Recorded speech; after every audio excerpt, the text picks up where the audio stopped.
Police have arrested the boyfriend of a woman whose body was found hidden inside a bed frame in a Ngau Tau Kok public housing unit 2 weeks ago.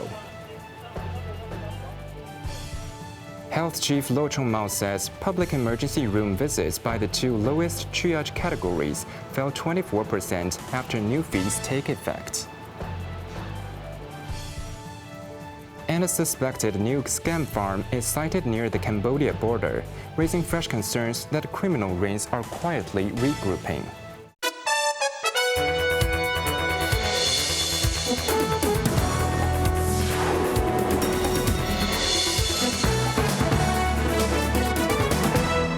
Good evening, you're watching Cable News. I'm Quentin Yan. After over 2 weeks of manhunt, police have arrested a non-Chinese man for allegedly murdering his girlfriend after she was found dead and hidden under a bed in his Ngau Tau Kok flat. The 28-year-old is set to appear in court next Monday. Jimmy Liu reports. Police said the suspect is of African descent, holds a Hong Kong identity card, and claims to be unemployed.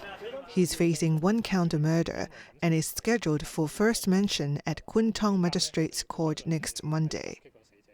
Police were first alerted about a missing 35-year-old woman and traced her to her boyfriend's flat in Lok Wah South Estate, where they found her body under a bed frame.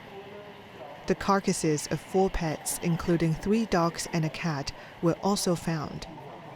Police said she had suffered over 10 injuries to her head in a hard object assault, causing bone fracture and massive bleeding, with the time of death falling in the early hours of December 29th. Authorities believed the suspect had assaulted the victim over relationship quarrels, cleaned up the crime scene, including getting rid of the blood, and fled to the mainland on the same day. Police then requested assistance from mainland counterparts, which later caught the suspect and transferred him to Hong Kong via the Shenzhen Bay port on Friday. Jamie Liu, Cable News. Health Chief Lo Chung-mau reported early success for the new public healthcare charging framework. In its first 10 days of implementation, non-urgent and semi-urgent emergency room visits dropped by 24%, while approvals for the medical fee waiver scheme increased 4.3 times. Jeremy Zhu reports. Under the new system started on January the 1st, critical emergency care remains free, while charges for urgent, semi-urgent, and non-urgent cases have risen from $180 to $400. Speaking on iCable News program Let's Talk, the health secretary said overall patient attendance at emergency rooms in the first 10 days of the new charges dropped by nearly 12% year-on-year. The greatest reduction at 24% was seen in the 2 lowest triage categories. He stated some patients are now reconsidering their need for emergency services, potentially seeking alternative treatment pathways. Lo expressed confidence this reform will also help alleviate pressure on the public system during seasonal flu peaks. The reforms also significantly relaxed the medical fee waiver mechanism, with the number of eligible individuals expanding from 300,000 to 1.4 million. Addressing earlier public complaints about complex means testing, Lo responded that many applicants possess considerable assets, such as multiple bank accounts, each containing tens of thousands of dollars, necessitating thorough checks. He argued public funds should not subsidize those with the financial means, citing examples of individuals with no income but savings of $2 million. Lo urged the public to look at the results. 60,000 people have already been approved under the new waiver system, which is 4.3 times the previous rate, with over 80% approved on the same day. Regarding middle-class concerns about affording care when ill, Lo highlighted the annual out-of-pocket expenditure cap of $10,000, calling it a safety net for major illnesses to protect this group from excessive financial worry. Jeremy Zhu, Cable News. Chief Secretary Eric Chen likened illegal practices in building renovation works to evolving cancer cells and hoped measures proposed by the government would help homeowners guard against unreasonable pricing. Jimmy Liu reports. A revamp could see the Urban Renewal Authority's smart tender scheme set up a pre-selected list of contractors vetted by police and anti-graft officials. Questionable firms may be shut out of future projects funded by public subsidies. In a radio program, the city's number 2 official gave problematic examples in tenders and warned of ever-changing tactics by criminals. For instance, some contractors may win a bid with an extremely low price but later keep increasing the cost, leaving homeowners a sitting duck, Chen said. These illegal activities will evolve and move just like cancer cells, he warned, pledging to monitor whether offenders would come up with new tricks. Chen also said the government might conduct post-renovation surveys with homeowners to verify complaints against contractors and delist them if confirmed. He also warned of proxy harvesting in votes related to costly building projects and appealed to property owners for stricter oversight or it would be too late. In addition to owners' corporations, the government has proposed subjecting property management firms to criminal liabilities if they fail to ensure fire equipment meet legal requirements. Chen said since property managers were paid by homeowners to do their jobs, it was unfair for the owners' corporations to solely bear the responsibility. Jamie Liu, Cable News. Frustrated homeowners at Yuan Long's Fairview Park have given authorities until the end of January to address a persistent water pipe crisis, following a critical meeting today that key government and developmental officials failed to attend. About 20 residents gathered to discuss the estate's chronic water loss problem and a controversial $500 million pipe replacement plan. But their invitations to the Water Supplies Department, the Home Affairs Department, the developer, the management company, and local legislators were met with silence. The homeowners sharply criticized the WSD's previous explanations, which have failed to clarify why household consumption is lower than sewage treatment volumes.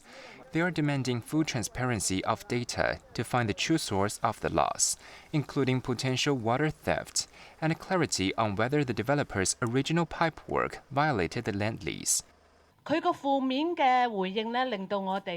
All we want is a fair, open conversation to solve this, said a homeowner representative, expressing dismay at the negative responses and lack of transparency from authorities. The standoff comes just days after the WSD appointed a 3-member independent expert panel to advise on the estate's repair plan, after calling off the $500 million fundraising initiative last month. The panel is expected to deliver initial findings by April. Contractors and subcontractors in the city could face legal action and fines of up to $400,000 if workers are caught smoking on their construction sites, the labor minister has warned, as the government moves to impose a sweeping smoking ban in the wake of the deadly Taipo fire. Taken to the airwaves, Secretary for Labor and Welfare Chris San said the proposed blanket ban would close a gap in current rules, which only prohibit smoking at sites storing flammable materials. Under the new zero-tolerance policy, enforcement will hold all parties accountable, while individual workers may be fined up to $150,000. Main and subcontractors could also incur penalties of up to $400,000 per offense, unless they can prove they had implemented required preventive measures. These include clear signage, designated cigarette storage at entrances, and surveillance systems. Inspectors may also prosecute based on evidence such as littered cigarette butts, even without catching anyone in the act. For renovation projects, the ban applies to active work sites and scaffolding, but not inside residential units, according to Sun. The government will submit the amendment bill to the Legislative Council early next month, aiming for swift implementation. Sun stressed that the strict enforcement reflects public consensus and calls for enhanced construction safety. Malaysia International Humanitarian Organization, a Malaysian non-governmental group, said it has identified what appears to be a major new scam compound near the Cambodian border, with an estimated size roughly 2/5 of the notorious KK Park compound. MHO said the new site is called Ubeichuan and sits just about 1 kilometer from the Thai border. The group noted it took more than 10 minutes to drive slowly around the core of the compound, suggesting the site covers a substantial area. The group also stated that the compound is fully operational with tight security, featuring high-perimeter walls studded with broken glass and all dormitory windows fitted with sealed iron grills. This came to their attention after receiving a location-based distress signal from a trapped Malaysian. The Myanmar government recently announced a complete demolition of the KK Park, taking down more than 600 illegal structures. United States President Donald Trump has ramped up pressure on Greenland, threatening tariffs on countries that oppose his plans to take over the self-ruling Danish territory. A bipartisan group of American lawmakers held meetings with leaders in Denmark to try to ease tensions with their NATO ally. Jimmy Liu reports. Recounting his past tariff threats against European allies, Trump said he might do the same to them over Greenland, the first time he suggested tariff means to force the issue. I may put a tariff on countries if they don't go along with Greenland, because we need Greenland for national security. For months, Trump has insisted that the U.S. should take over the Arctic island due to national security reasons. Recently, the president framed the takeover as vital for the Golden Dome air and missile defense system proposed by him in May last year. Jeff Landry, Trump's special envoy to Greenland, said he planned to visit the island in March and that an acquisition deal should and will be made. This came as 11 Senate and House members traveled to Copenhagen in a bipartisan delegation, hoping to lower the temperature and have a more constructive dialogue. They also held meetings with Danish Prime Minister Mette Frederiksen and counterparts from Denmark and Greenland. Alaska's Republican Senator Lisa Murkowski said Greenland should be an ally, not an asset, noting that most Americans disagree with the U.S. takeover. Commenting on its military exercises in Greenland, Denmark's Joint Arctic Command in the island dismissed suggestions of conflict between NATO allies. The command called such a scenario hypothetical and said they aim to focus on countering potential Russian activity, not defending against U.S. military threats. Jamie Liu, Cable News. The second series of the Once in 10 Years Cambodian Gel Festival has begun today, running for 7 days. It features a food carnival and an international lion dance competition. Jeremy Chu tells us more. Swaying heads and swinging tails moving to the beat of drums and gongs. With one dancer lifting the head and another arching the tail, the lion comes to life, a seamless and vibrant entity.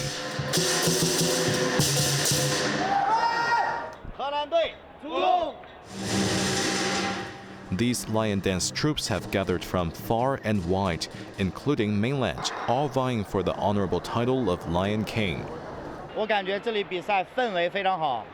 A visiting coach from Henan province shared his impression. Hong Kong preserves traditional culture exceptionally well. The atmosphere and passion for lion dance here is truly remarkable. The festivities are centered in a Guinness World Record-holding bamboo pavilion, where a lively food fair offers a wide variety of traditional and modern local snacks. For those interested, the Gel Festival is open to the public with free admission, continuing daily from 11 a.m. until 10 p.m. through Friday. Jeremy Chu, Cable News. On to the weather now. Mainly fine and dry. Temperatures will range between 18 and 23 degrees. Moderate east to northeasterly winds. And that's our news tonight. I'm Quentin Yang. Thank you for watching. Good night.